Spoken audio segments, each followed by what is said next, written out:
Forget PLA, forget PETG. Today we are printing with pure molten chocolate. In the special year-end project with my little nephew Levi, we aren't just showing you a chocolate printer, we are completely rebuilding one. We took the machine our friend Igor from MyTechFun lent us and replaced its original auger screw mechanism with a heavy-duty custom-designed Rack and Pinion piston extruder. We'll take you through the entire engineering journey, from Fusion 360 CAD design to 3D printed prototypes, and finally to professional stainless steel fabrication sponsored by PCBWay. But the big question is, did we manage to print edible art for 2026 or just a delicious mess? So be like molten chocolate and stick around, because we'll show you every layer and the taste test by the end. I'm gerGO, and this is gerGO Print 3D, the YouTube channel where my young nephew Levi and I discover all about 3D printing, laser engraving, and other amazing DIY methods. This video, just like our previous ones, includes curated, translation-ready subtitles, detailed chapter markers, and audio tracks in more than 20 languages. Check if your language is available. To get started with our chocolate printing, a few days before Christmas, we first turned on the barrel heating to preheat the cartridge. While that was warming up, we finalized our designs. You have to think differently with chocolate. Gravity is the boss here. Everything is basically 2.5D, so bridging or overhangs are strictly impossible, but we do get a bit of retraction with this printer, but more about that in a bit. So don't expect anything fancy. We started with some text, GP3D for the channel, and 2026 to celebrate the new year. And of course, for Christmas, we just had to attempt a classic Gingerbread Man figure. For the software, we actually used the stock Ender 3 V2 PLA profiles in Orca Slicer, but with some very specific adjustments. You'll see how we calibrated the flow rate, and we had to turn off both the bed heating and the nozzle heating, since we aren't using the stock heater or thermistors. This creates a problem though. The printer's firmware prevents the motor from moving if the nozzle is cold. We just add the command M302S0 to disable the cold extrusion protection. We kept the stock print speed settings in the slicer. Isn't that too fast? Well, we added M220S10 to the start code, which slows everything down to 10% speed. And naturally, we updated the layer width and height to match the massive 1mm nozzle, and that's actually our smallest. I ordered a few of these E3D V6 nozzles from AliExpress. The variant for 3mm filament was especially inexpensive, which I will be able to drill to even bigger sizes. But 1mm was actually a good start. Levi sliced the models and copied the G-code to the SD card the old school way. We ran a dry run first at 400% speed, just to make sure the model was positioned correctly on our baking paper. Then came the tasty part. We melted half of a bar of pure milk chocolate using the microwave, repeating 5-second bursts and stirring in between until we reached that perfect creamy consistency. We poured the molten chocolate into the preheated reservoir, inserted the piston, and secured the gearbox to the bracket using the 3 screws.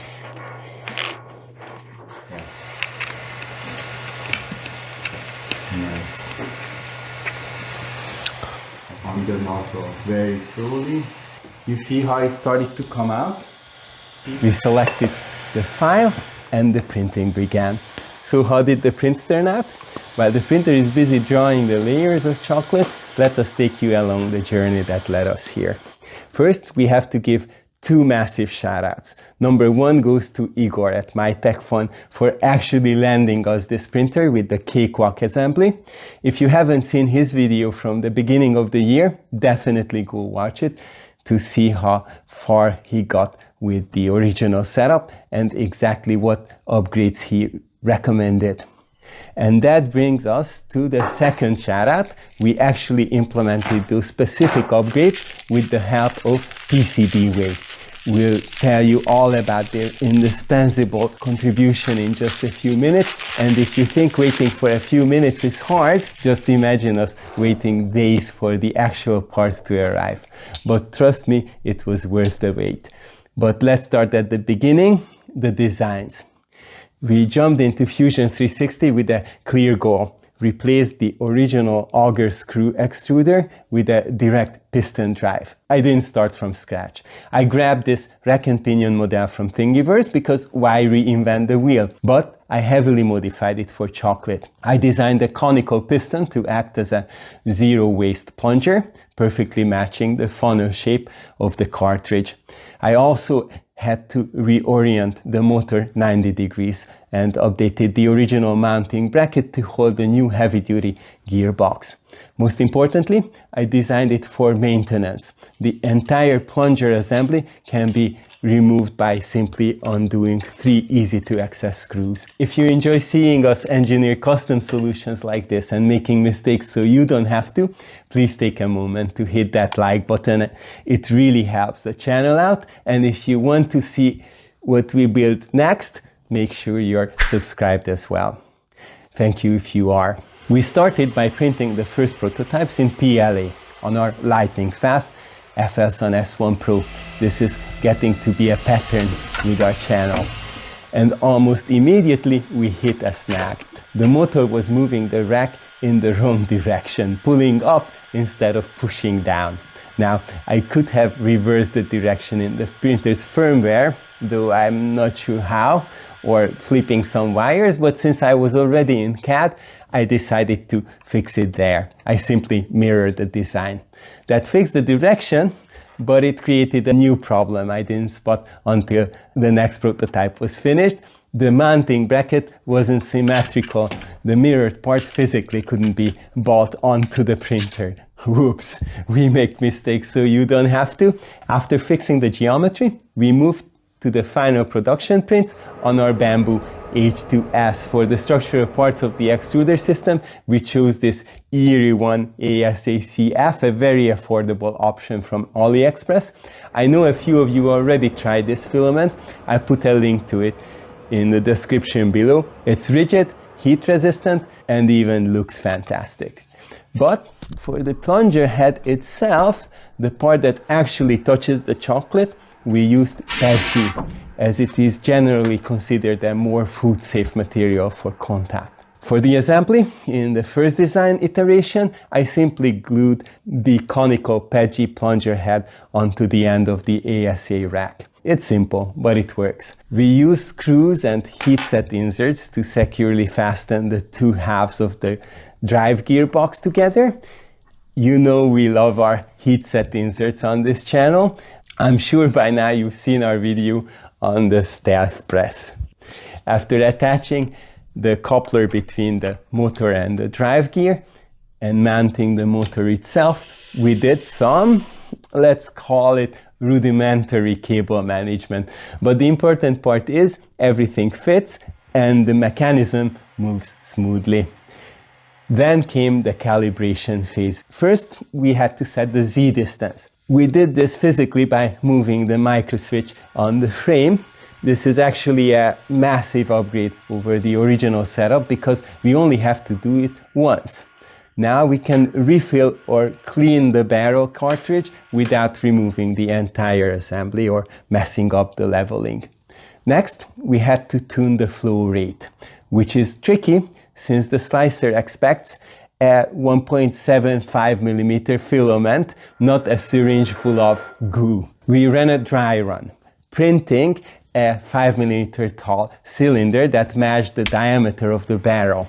And we measured exactly how far the rack moved down and did the math. It turns out a flow rate of 0.002 is the magic number. Such a low value, right?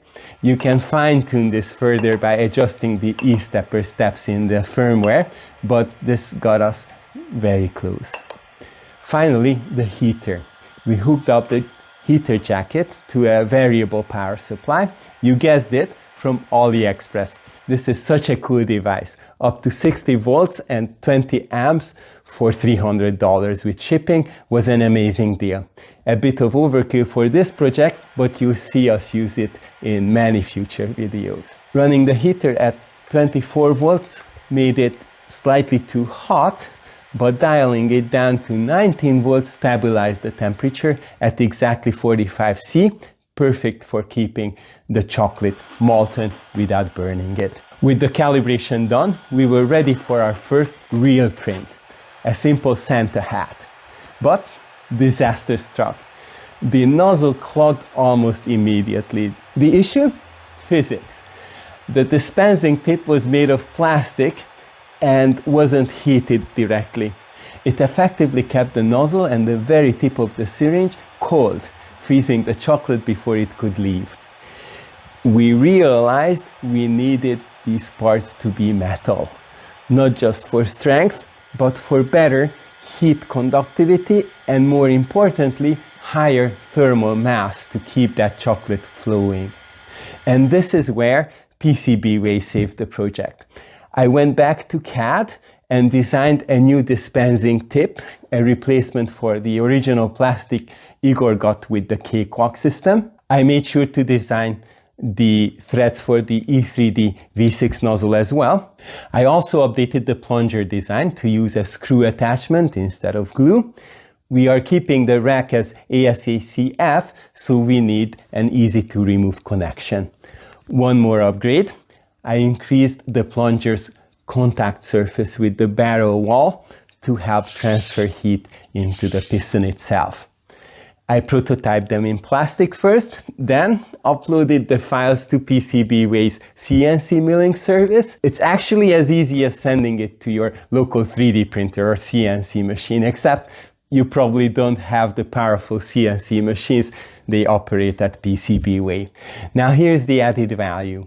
I originally selected aluminum, but the PCBWay engineering team actually contacted me and recommended upgrading to stainless steel. They don't just make your parts, they will make sure what you get is as perfect as possible. Stainless steel is much easier to clean and generally better for this application, even though they can't officially certify it as food grade for liability reasons. Fabrication took just a few days and shipping was about a week. And miracles do happen, absolutely no trouble with customs this time.